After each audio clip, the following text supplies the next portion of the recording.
सोचिए, दो लड़के, दोनों की उम्र 22 साल, एक शहर की चमचमाती सड़कों पर BMW चला रहा है, दूसरा गांव में अपने बूढ़े पिता के साथ खेत में हल चला रहा है।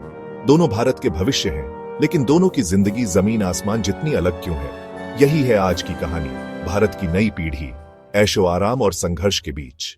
मेट्रो सिटीज में रहने वाले युवाओं को देखिए, स्टार्टअप्स में करोड़ों का फंड, मल्टीनेशनल कंपनियों में लाखों की सैलरी, हर हाथ में आईफोन, हर रोज नए ब्रांड्स के कपड़े।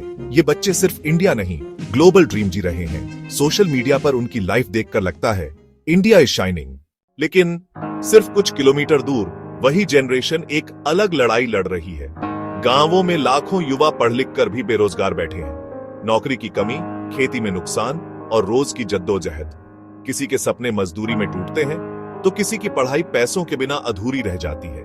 यह भी भारत है, इंडिया इज ऑल्सो स्ट्रगलिंग।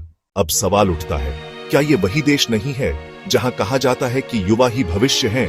तो फिर कुछ युवाओं के पास सब कुछ है और कुछ युवाओं के पास कुछ भी क्यों नहीं? क्या यह गैप और बढ़ता जाएगा? और अगर हां, तो आने वाला कल किस दिशा में जाएगा? भारत की नई पीढ़ी दरअसल दो चेहरों में बंटी हुई है। एक चेहरा जो दुनिया को सपनों की उड़ान दिखाता है और दूसरा चेहरा जो जिंदगी की जंग लड़ रहा है।